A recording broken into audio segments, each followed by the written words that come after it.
राधे राधे। एक साउंड कर लेते हैं और कुछ देख लेते हैं क्या है ये। एक पीपीटी है जिसमें है रासायनिक अभिक्रिया एवं समीकरण। साथियों, आए दिन टेक्निकल प्रॉब्लम आए रहता है, ये टेक्निकल चीज़ें हैं, कभी ऑडियो वीडियो प्रॉब्लम हो जाता है। तो इस वीडियो में हम अपना साउंड चेक कर रहे हैं कि कैसा साउंड है, और ओबीएस में माइक सेटिंग पहले भी आपको एक बार हम दिखा दिए। अगर किसी को प्रॉब्लम हो तो बेझिझक आप संपर्क कर सकते हैं, जितना सहायता करना है वो कर ही दिया जाएगा। आ, अब क्या था कि पीछे से जो बैकग्राउंड का आवाज़ था वो आ रहा था। ये सनराइजर का माइक है, काफ़ी कॉस्टली पड़ा है, 30,000 का था। तो इसमें ये एक खूबी था कि पीछे से आपका आवाज़ नहीं आएगा। कोई डीजे भी बज रहा है तो उसका आवाज़ नहीं आना चाहिए। आवाज़ आ रहा है इसका मतलब उसमें कमी है। तो साथियों, आगे बढ़ते हैं। यहाँ पे आपको देखिए रासायनिक अभिक्रिया दिया हुआ है। रासायनिक अभिक्रिया क्या है, क्या होता है रासायनिक अभिक्रिया? तो देखिए, किसी भी पदार्थ में जब परिवर्तन होता है तो यह दो प्रकार के परिवर्तन होता है। पहला भौतिक परिवर्तन, जिसमें पदार्थ के परिवर्तन के पश्चात पदार्थ को वापस उसी अवस्था में लाया जा सकता है। आपने निचली कक्षाओं में पढ़ा होगा भौतिक परिवर्तन और रासायनिक परिवर्तन। यानी चीज का भौतिक मतलब उसका रूपरेखा चेंज। हमारे भोजपुरी में कहावत है कि वूहे सियरा ह रंग बदल लेवा। तो रंग बदल ले रही, फिर वो सियरा वैसन हो सकता है ना, पलटी मार दी, पलटू राम। तो माने कौन परिवर्तन है? भौतिक परिवर्तन। ठीक, होकर रूपरेखा चेंज है। दूसरा एक रासायनिक परिवर्तन होता है, जिसमें पदार्थ को रासायनिक गुण परिवर्तन किया जाता है। इसमें पदार्थ को वापस उसी अवस्था में प्राप्त नहीं किया जा सकता है। वैसा परिवर्तन जिसको एक बार चेंज हो जाए तो फिर उस अवस्था में ना आ जाए जिससे पहली अवस्था में था, तो उसे कहते हैं रासायनिक परिवर्तन। मतलब एक बार दुश्मनी हो गई तो दुश्मनी तारा रही, एक बार तारा प्रेम हो गई तो जिंदगी भर प्रेम रही, मानी बदली ना। तो वह रासायनिक परिवर्तन। जैसे कागज के जलाना, कागज के जला के राख बनला तो राख से कागज ना बनी। लेकिन अगर बर्फ है तो बर्फ से पानी और पानी से बर्फ बन जाएगा, तो है भौतिक परिवर्तन। बात समझ में आ गई पूरा बढ़िया से।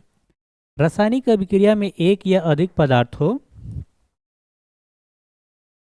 आपस में अभिक्रिया यानी इंटरसेक्शन करके परिवर्तित होते हैं और एक या अधिक भिन्न रासायनिक गुण वाले पदार्थ बनते हैं। किसी भी रासायनिक अभिक्रिया में भाग लेने वाले पदार्थ को अभिकारक और रिएक्टेंट्स इंग्लिश में कहते हैं। अभिक्रिया के फलस्वरूप उत्पन्न पदार्थ को उत्पाद एवं कहते हैं। थोड़ा सा चमक रहा है तो देखने में दिक्कत हो रहा है, कोई बात नहीं, एक बार देख लीजिएगा। और इसका पीडीएफ मिल जाएगा आपको टेलीग्राम चैनल पे। चलिए, बात समझ गए होंगे। ये यहाँ पे देखिए एक दिया हुआ है, ये क्या है? H2 + O2 बन के क्या हो गया? H2O। हाइड्रोजन के दो अणु और ऑक्सीजन के दो अणु मिलकर जल बनाता है 2H2O। तो ये एक संतुलित अभिक्रिया भी है, इसे आप देख सकते हैं। यहाँ देखिए हाइड्रोजन का वो है दो गो, यहाँ पे हाइड्रोजन का वो है दो दो चार, तो यहाँ पे दो दो चार, ठीक है। ऑक्सीजन दो गो, तो ये भी इधर सामने लगा हुआ है, तो ऑक्सीजन दो गो। यहाँ हाइड्रोजन और ऑक्सीजन का एक रासायनिक अभिक्रिया में भाग लेकर नए गुणधर्म वाले पदार्थ का निर्माण करते हैं, जो जल H2O है। जल का सूत्र आप जानते हैं, H2O होता है ना। हाइड्रोजन का हाइड्रोजन का खोज किसने किया था? केवेंडिश ने। दूसरे शब्दों में हम कह सकते हैं कि रासायनिक परिवर्तन को रासायनिक अभिक्रिया भी कहते हैं। हमारे आसपास की ऐसी बहुत सारी परिवर्तन होती रहती है, और ये वीडियो मैं चेक करने के लिए डाल रहा हूँ। साउंड है ना, कि कैसा आवाज़ है, तो खूब बढ़िया, उम्मीद मत कीजिएगा, जैसा हो रहा है वैसा आप इसे देखिएगा। ठीक है साथियों। रासायनिक परिवर्तन ऐसा परिवर्तन जो किसी पदार्थ के रासायनिक गुणों में परिवर्तन करता है ना। इस प्रकार के परिवर्तन में पदार्थ का वापस उसी अवस्था में प्राप्त नहीं किया जा सकता है, रासायनिक परिवर्तन कहलाता है। अच्छा देखिए, अगर आपको लिखना है एग्जाम में या किसी को बताना है, तो दोनों में अंतर होगा। लिखना है तो आप सही ढंग से इस तरह से लिखिएगा, है ना। देख लीजिए, स्क्रीनशॉट ले लीजिएगा, इस तरह से आप लिखिएगा। लेकिन अगर इस बात को आपको समझाना होगा तो आप, जैसे हम समझाए हिंदी भोजपुरी जैसे जिस तरह समझे तो आप समझा सकते हैं, समझाने में कोई दिक्कत नहीं है, बात को समझ में आना चाहिए। तो इस तरह का आप रासायनिक लिखेंगे। रासायनिक परिवर्तन के गुण, रासायनिक परिवर्तन के निम्नलिखित गुण है या निम्न गुण है। क्या होता है दोस्तों रासायनिक परिवर्तन में? तो इस प्रकार के परिवर्तन में सामान्यतः पदार्थ के रासायनिक गुणों में परिवर्तन होता है। पहला पॉइंट क्या होगा कि रासायनिक पदार्थ के जो रासायनिक गुण होंगे वो परिवर्तन हो जाएंगे। रासायनिक परिवर्तन के पश्चात पदार्थों को पहले अवस्था में प्राप्त नहीं किया जा सकता है। जैसा कि एग्जाम्पल दिए कि कागज को जलाकर अगर राख बना दीजिएगा तो राख से कागज नहीं बनेगा, तो वो कौन सा परिवर्तन होगा? रासायनिक परिवर्तन।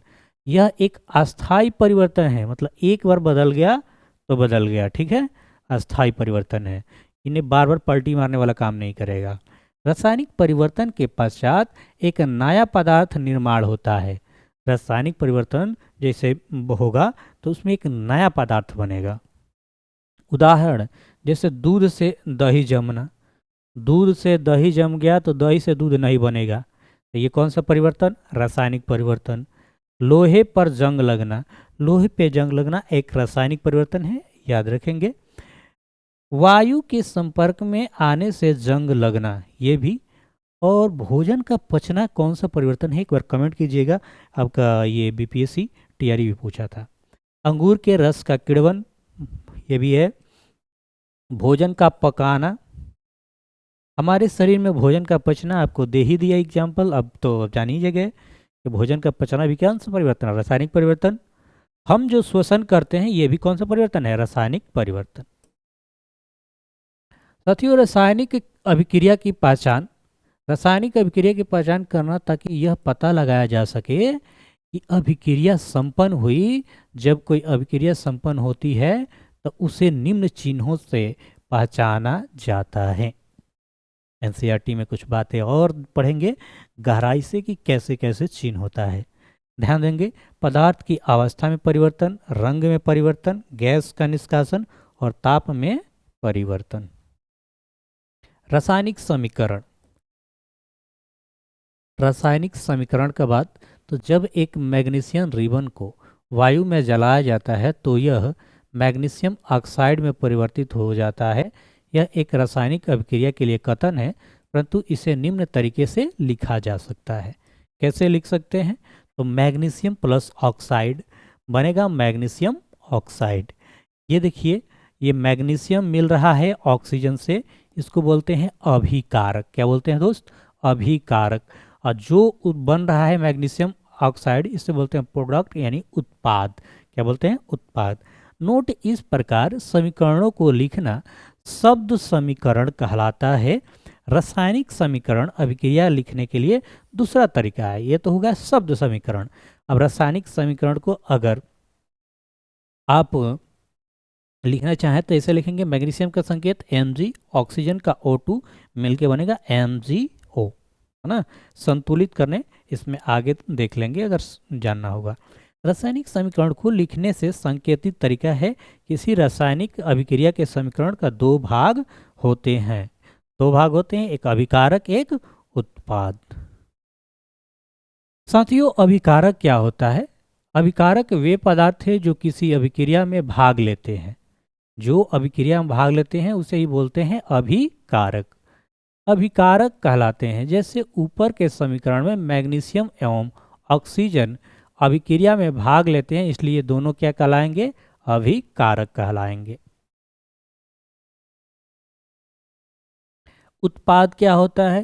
तो किसी भी अभिक्रिया के दौरान नए जो बनने वाले पदार्थ को उत्पाद कहते हैं। जैसे MgO उत्पाद है, Mg प्लस O2 के भाग लेने पर नया पदार्थ बनता है। अब यहाँ पे जड़ सोड़ कहे लगा दिया है। रासायनिक समीकरण को लिखना, हम देखते हैं कि रासायनिक समीकरण कैसे लिखा जाता है।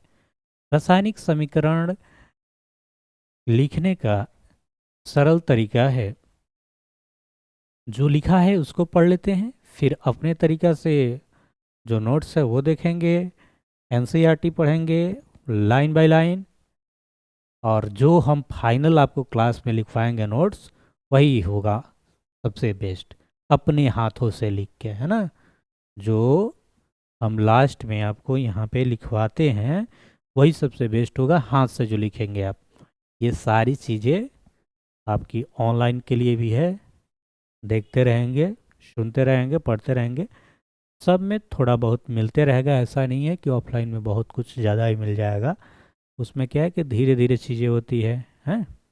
हम बुक पढ़ते हैं, फिर एक टॉपिक आता है, उसको लिखवाएंगे, समझाएंगे, काफ़ी चलेगा। और इसमें क्या होता है, जल्दी जल्दी चलता है, बुझाता है ना।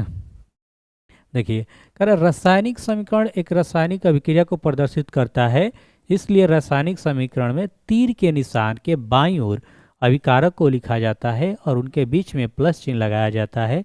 इसी प्रकार तीर के दाईं ओर उत्पादों को लिखा जाता है और उनके बीच भी प्लस का चिन्ह लगाते हैं। इसको समझिए, आइए समझते हैं।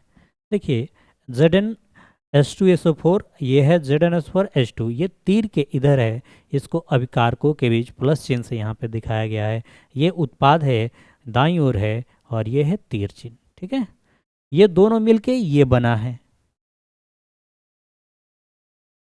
कंकाली रासायनिक समीकरण। कंकाली मतलब खाली, कंकाली मतलब खाली, केवल कंकाल तैयार है। इस समीकरण को निरीक्षण कीजिए एवं तीर के बाईं ओर और दाईं ओर के परमाणुओं की संख्या को गिनिए। देखिए MgO2, यहाँ O दो है, यहाँ पे O कुछ भी नहीं है तो एक ही है मान लीजिए। प्रत्येक तत्व के दोनों ओर अणुओं की संख्या समान नहीं है। ऑक्सीजन की परमाणुओं की संख्या थोड़ी असंतुलित है। बाईं ओर ऑक्सीजन के 2 अणु है जबकि दाईं ओर सिर्फ एक ही है। इस प्रकार असंतुलित रासायनिक समीकरण को कंकाली समीकरण कहते हैं। बात स्पष्ट है, कंकाली समीकरण किसे कहते हैं, तो असंतुलित समीकरण को कंकाली समीकरण कहते हैं। कोई दिक्कत किसी को, किसी को कोई दिक्कत नहीं, दिक्कत है, बात समझ गए होंगे। कंकाली रासायनिक समीकरण को संतुलित करना द्रव्यमान संरक्षण के नियमों को संतुष्ट करने के लिए रासायनिक समीकरण को संतुलित किया जाता है। आपने पढ़ा है द्रव्यमान संरक्षण सिद्धांत, नहीं पढ़ा है तो भी पढ़ना है, कई बार पढ़ना है। द्रव्यमान संरक्षण सिद्धांत कहता है कि दोनों तरफ के अणुओं की संख्या बराबर होनी चाहिए। देखेंगे करेगा दाईं और तत्वों के परमाणुओं की संख्या समान किया जाता है जिससे दोनों ओर के तत्व परमाणु समान हो सके। बात समझ गए, आगे बढ़ते हैं। रासायनिक अभिक्रिया के प्रकार। देखिए, रासायनिक अभिक्रिया में अणुओं के बीच बंध बनने और टूटने से नए पदार्थ का निर्माण होता है। जैसे जल के अणुओं को टूटने से ऑक्सीजन हाइड्रोजन उत्पादन होते हैं, जबकि कार्बन तथा ऑक्सीजन के बीच बंध बनाने के कारण कार्बन डाइऑक्साइड प्राप्त होता है। रासायनिक अभिक्रिया निम्न प्रकार के होते हैं। रासायनिक अभिक्रिया निम्न प्रकार के होते हैं। एक संयोजन, वियोजन, विस्थापन, द्विविस्थापन, उपचयन एवं अपचयन। बारी बारी से एक एक के बारे में डिटेल से पढ़ना है, फिर लिखना भी है, ठीक है। यहाँ पे आप थोड़ी थोड़ी बातों को ध्यान दीजिएगा। विदाउट, अच्छा अभी यहाँ पे लिखा पढ़ने का न, केवल समझना है, लिखने पढ़ने वाला काम आपको सारा नोट्स मिल जाएगा, लिखने को मिल जाएगा। हम जो लिखवाएंगे क्लास में एनसीईआरटी पढ़ते हुए उस वक्त लिखना है, इसको केवल पढ़ के दिमाग में रखना है। अगर आपकी खूब इच्छा है तो इसे भी नोट कीजिए, कोई दिक्कत नहीं है कि ना। ठीक है, बाल बाबू कट जाएगा, क्यों चिंता कर रहा है।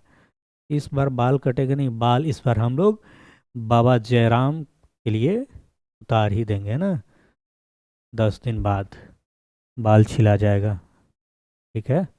आओ पढ़ लो, बाल पे ना जाओ। चेंज होते रहता है लुक, तो लुक चेंज हो जाएगा। जो अभी बड़ा बड़ा दिख रहा है, फिर आएंगे धोती उती पहन के एकदम, देखना यहाँ पे 3 गो ऐसा टीका रहेगा बाबा की तरह। पावर ऑफ हो गया, आ जाओ साथियों। यहाँ पे जो पढ़ना है हम लोग का पढ़ना है संयोजन अभिक्रिया। वह अभिक्रिया जिसमें दो या दो से अधिक अभिकारकों में से एक एकल उत्पाद का निर्माण होता है, तो ऐसी अभिक्रिया को संयोजन अभिक्रिया कहते हैं।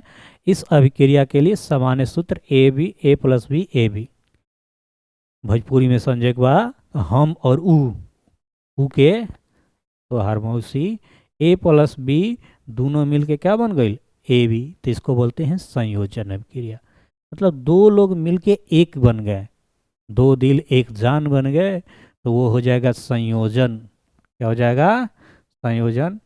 तो तू जान बनने की कोशिश मत करियो, न तो तार प्राण निकल जाई बाबू मोरे, है ना। जितना देखे में ही बढ़िया बा उतने खतरनाक हुई। देखिए यहाँ पे कैल्शियम ऑक्साइड CaO और दूसरा है H2O। ये एस मतलब स्टेट सॉलिड अवस्था, आई मतलब होता है क्या, कौन सा अवस्था है ये आई, यह है CaOH के होल ट्वाइस एक्वायर AQ।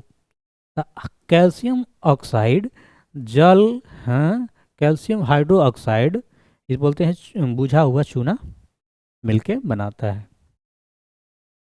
ये रहा बुझा हुआ चूना। परिभाषा देखेंगे। परिभाषा, परिभाषा के अनुसार रासायनिक समीकरण से तुलना करने पर हम देखते हैं कि कैल्शियम ऑक्साइड और जल दो अभिकारक, हाँ, दो अभिकर्मक हैं, एकल उत्पाद कैल्शियम हाइड्रो ऑक्साइड बनाते हैं। क्या है यहाँ पे देख रहे हैं संयोजन अभिक्रिया में कि दो चीज मिल रहा है, एक CaO यानी कैल्शियम ऑक्साइड और H2O यानी जल, ये मिल के क्या बना रहा है कैल्शियम हाइड्रो ऑक्साइड। दो चीज मिलके एक बना रहा है, इसका मतलब ये कौन सा अभिक्रिया हुआ दोस्तों, तो ये हो गया संयोजन अभिक्रिया। कौन सा अभिक्रिया हो गया दोस्त? संयोजन अभिक्रिया। कोई दिक्कत किसी को? थोड़ी सी गर्म पानी पी लिया जाए फिर आगे बढ़ते हैं।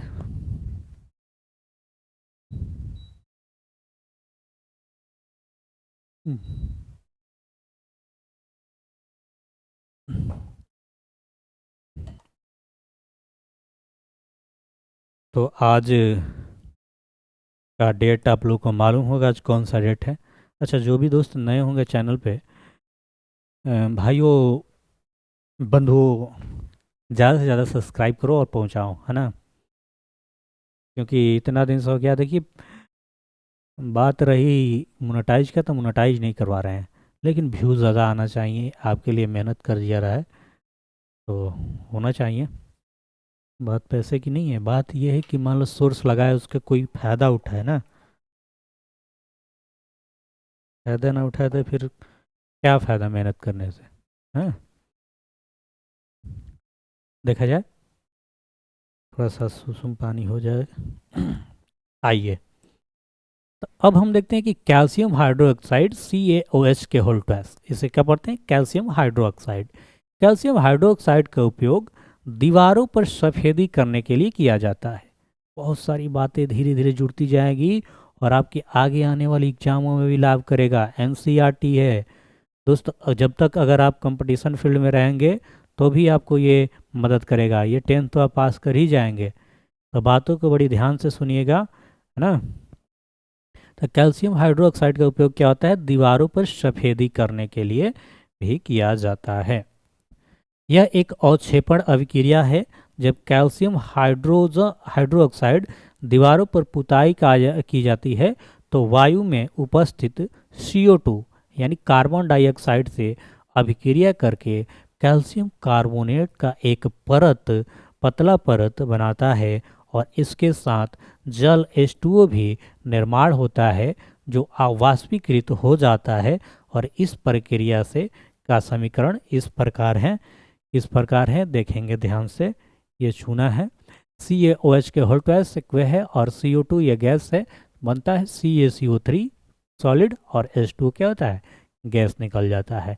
यानी कैल्शियम और कैल्शियम हाइड्रोक्साइड कार्बोनेट बनता है। ठीक है।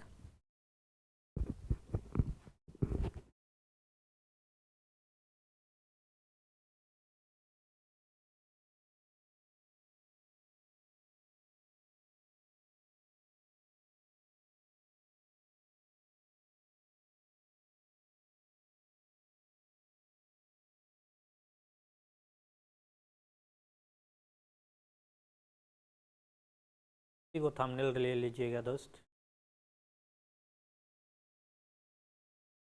आगे पढ़ा जाए। कैसे हैं आप सभी?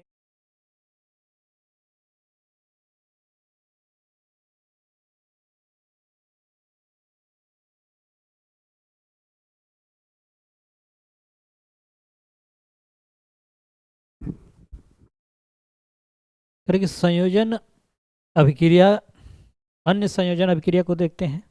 आइए देख लिया जाए। कोयले का जलना, सी यानी कार्बन, O2 गैस, CO2 है ना। जल का बनना H2O plus O2 2H2O। Sulphur dioxide का बनना S प्लस O2 SO2। जंग का लगना फेरस ऑक्साइड का बनना नहीं S प्लस O2 SO2। ये भी अन्य इसका संयोजन अभिक्रिया का एग्जाम्पल हो गया कि दो चीज मिलकर एकल चीज बना रहा है ना। तो ये क्या कहलाएगा? संयोजन कहलाएगा। हमें उम्मीद है कि ये बात आप पूरी तरह से समझ गए होंगे कि संयोजन अभिक्रिया क्या होता है। ऊष्मा के आधार पर रासायनिक अभिक्रिया के प्रकार। देखिए ऊष्मा छेपी अभिक्रिया, नाम देखिए ऊष्मा छेपी। ऊष्मा छेपी यानी वो ऊष्मा छोड़ेगा, छेपी मतलब छोड़ने वाला। ऊष्मा शोषी अभिक्रिया यानी ऊष्मा सोखेगा, यही याद रखना है। जैसा नाम वैसा काम, है ना। कभी कभी उल्टा हो जाता है, बहारे के पता ही नाम लक्ष्मीनिया रखा जाता है ना। लेकिन बहुतेर नाम पे डिपेंड करता है ना। आइए, जैसे अपना नाम है अमृतराज, राज ही करेंगे हमेशा, बिल्कुल। ऊष्मा छेपी अभिक्रिया वे अभिक्रिया जिसमें अभिक्रिया के दौरान ऊष्मा निकलती है उसे ऊष्मा छेपी अभिक्रिया कहलाती है। उदाहरण के लिए यहाँ पे देखेंगे CHA, और भी कोई एग्जाम्पल होता तो।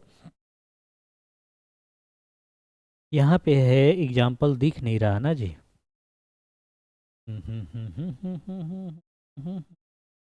थोड़ा सा स्लाइड को छोटा कर दे रहे हैं, आप इसको बात कर देखेंगे।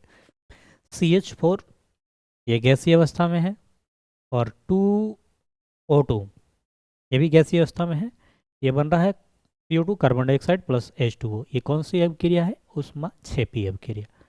इस बात को आपने समझ लिया होगा, दिख गया होगा। आगे बढ़ा जाए। बी नंबर, श्वसन भी एक ऊष्मा छेपी अभिक्रिया। अच्छा रुक जा साथी, तू मत जा, उनका क्या बढ़ाई तू जी बा। श्वसन कैसी अभिक्रिया है? तो ऊष्मा छेपी अभिक्रिया है। एग्जाम्पल में याद रखेंगे, श्वसन कैसी अभिक्रिया है? ऊष्मा, ऊष्मा नहीं, ऊष्मा क्यों, ऊष्मा छेपी, जिसमें कोशिकाएं श्वसन के दौरान ऊष्मा मुक्त करती है। साग सब्जियों एवं सड़े गले घास फूस को पेड़ों से पत्तों का विघटन, कंपोस्ट बनना, ये भी ऊष्मा छेपी अभिक्रिया का एग्जाम्पल है। ये पूछा गया है कई बार। अभी अब लोग का मास्टर साहब लोग भर्ती हुए हैं BPSC TRE में भी ये पूछा गया था। ऐसा नहीं है कि इसी में पूछा जाता, मतलब इस में जुड़ा हुआ है आदमी तो देखते रहता है तो ज़्यादा याद है। तो बहुत सारी चीज़ें इसमें से आपको मिलेगा। तो आप समझ गए होंगे, यहाँ पे हमने देखा ऊष्मा छेपी अभिक्रिया। ऊष्मा छेपी में क्या होगा? ऊष्मा छोड़ेगा। अब बी नंबर है ऊष्मा शोषी अभिक्रिया। कौन सी अभिक्रिया? ऊष्मा शोषी अभिक्रिया।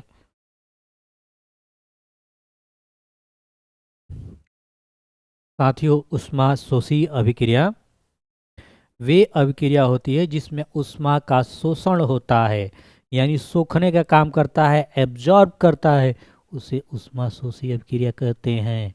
ऊष्मा शोषी अभिक्रिया कहलाती है। उदाहरण, उदाहरण में इस बात को थोड़ा सा और छोटा करके समझ लेते हैं।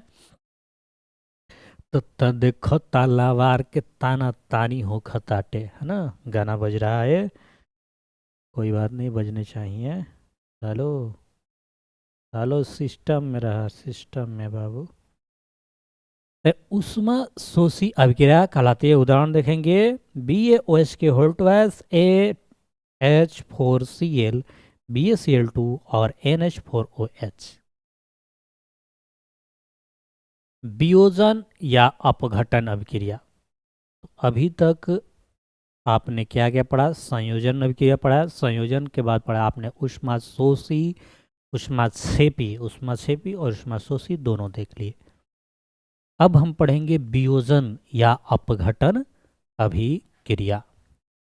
वे अभिक्रियाएं जिनमें एकल अभिकारक वियोजित होकर दो या दो से अधिक उत्पाद का निर्माण करते हैं, विघटन अभिक्रिया कहलाती है। विघटन अभिक्रियाएं तीन प्रकार की होती है।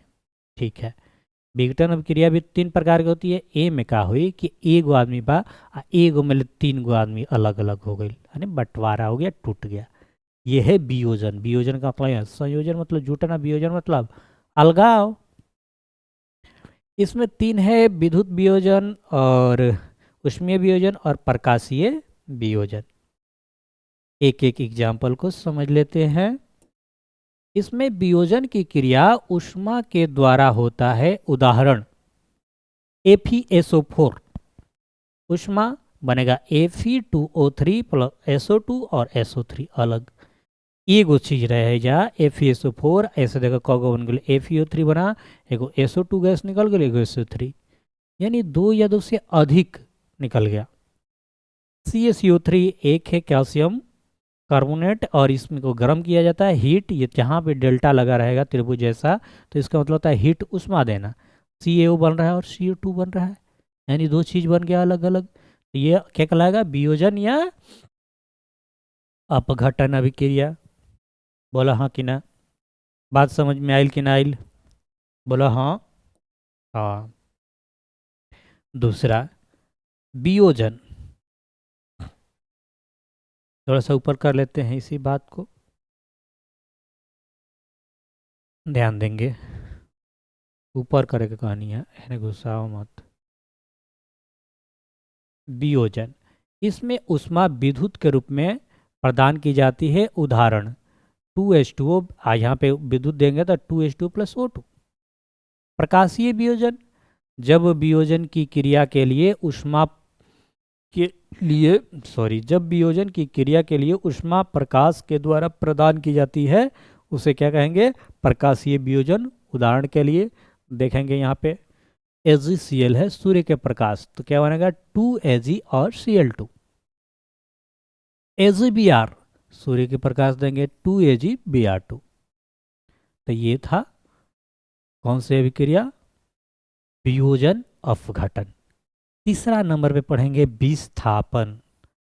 तो खूब बढ़िया से करेगा, तो हम लोग तो जानते बढ़ हो, मास्टर साहब तो हम लोग के बतावेलन कि एक के आने से एक निकल जाता है, कि दो के लव स्टोरी में एक तीसरा घुसता है तो एक अगला निकल जाता है, विस्थापन। उसी बात को हम लोग देखेंगे कैसे लिखेंगे। कहे कि भाई लिखने वाली जो बात होगी वो लिखने पे नंबर डिपेंड करता है, बात आप समझ गए हैं, ठीक है, जानते हैं, लेकिन लिखेंगे किस तरीका से, नंबर कैसे फुल मिलेगा, उसके लिए देखना पड़ेगा आपको। विस्थापन अभिक्रिया, ऐसी अभिक्रिया जिसमें अधिक अभिक्रियाशील जौन पहले से जुड़ल बटे ओकरा से बढ़िया मिल जाई तब, है ना। ऐसी अभिक्रिया जिसमें अधिक अभिक्रियाशील पदार्थ कम अभिक्रियाशील पदार्थ को उसमें उसके यौगिक से अलग कर देता है, तो विस्थापन अभिक्रिया कहलाती है। देखो लिखने का तरीका यही होगा कि लिखेंगे कि ऐसी अभिक्रिया जिसमें अधिक अभिक्रियाशील पदार्थ कम अभिक्रियाशील पदार्थ को उसके यौगिक से अलग कर देता है, विस्थापन अभिक्रिया कहलाता है। उदाहरण Fe या Fe और यह CuSO4 यानी कॉपर सल्फेट, ये भी इसको अगर अभिक्रिया कराया जाए तो देखिए FeSO4 अलग हो गया और Cu क्या हो गया? अलग हो गया। ऐसा नहीं है, क्या हुआ है? देखिए FeSO4, Fe जो है यहाँ SO4 अलग हो गया है और Cu क्या हो गया? अलग हो गया, इसको विस्थापित कर दिया है। यहाँ लोहा कॉपर से अधिक अभिक्रियाशील पदार्थ है। जो लोहा है वो क्या है? कॉपर से अधिक अभिक्रियाशील पदार्थ है, जो अपने से कम अभिक्रियाशील कॉपर को उसके यौगिक कॉपर सल्फेट से अलग कर देता है। इस अभिक्रिया में कॉपर सल्फेट का रंग नीला होता है, परंतु जैसे ही लोहे की कीलें विलयन में डालते हैं तो कॉपर का विस्थापन कारण विलयन का रंग नीला से भूरा हो जाता है। तो ये सारी बातें आप लिखने का तरीका यही होगा, काफ़ी इजी है, आप इसे लिख सकते हैं, आसानी से लिख सकते हैं। हाँ, नहीं लिख सकते हैं जी? लिखने से कोई बोलता ही है, लिख लेगा ना। चलो, उदाहरण 2, कॉपर सल्फेट। और कॉपर सल्फेट से क्या बन रहा है? Zinc sulphate. यहाँ पे देखेंगे ये ZnO4 और Cu। यहाँ जो Cu है उसको विस्थापित किया है SO4, ठीक है। उदाहरण 3, PbCuCl2 कॉपर क्लोराइड बन रहा है PbCl और Cu। उदाहरण 2-3 में जिंक तथा लेड दोनों तत्व कॉपर की अभिक्रिया में उसके यौगिक को विस्थापित कर देते हैं। ऐसा इसलिए क्योंकि कॉपर तथा जिंक लेड दोनों में कम अभिक्रियाशील है। ठीक है। द्विक विस्थापन अभिक्रिया ऐसी अभिक्रिया जिसमें अभिकर्मकों के बीच आयनों का आदान प्रदान होता है, द्विविस्थापन अभिक्रिया कहलाता है। द्विविस्थापन अभिक्रिया के लिए सामान्य सूत्र ABCD तो ADCB। दोनों एक दूसरे को क्या कहते हैं? अदला बदली कर दिए। बुझा रहे ना? ये AB है तो A और D हो गया, इसका ले लिया। BC है, ये क्या हो गया? C और B हो गया, अदला बदली ले लिया। इसे द्विविस्थापन अभिक्रिया कहते हैं। उदाहरण कुछ देख लेंगे, ये द्विविस्थापन का अभिक्रिया है, देख के आप समझ लेंगे। पूछेगा कि निम्न में किसमें द्विविस्थापन है, तो आप बिल्कुल आसानी से लिख सकते हैं। तो बताइएगा, काफ़ी स्लाइड है अभी, क्या 25 हुआ है, 45 को है, 20 स्लाइड अभी है। हम चाहेंगे कि इस वीडियो को कम से कम आप 100 लाइक कीजिए। अगर आपको ज़रूरत हो, आगे कंटिन्यू चाहते हैं, हम इसका नेक्स्ट पार्ट लाएंगे यहीं से, है ना। स्लाइड नंबर है 25 और इसमें पढ़ेंगे हम उपचयन और अपचयन अभिक्रिया के बारे में। आज के इस वीडियो में इतना ही। राधे राधे। पढ़ते रहिए, मस्त रहिए, और मन ना लगे तो नाम जप करते रहिए, राधे राधा राधा राधा। उससे बुद्धि शुद्ध होगा, मन पे कंट्रोल होगा, है ना। दिल में कुछ आएगा, जो बढ़िया होगा वो मिलेगा, नहीं होगा निकल जाएगा, है ना। तो राधे राधे, कोई दिक्कत नहीं।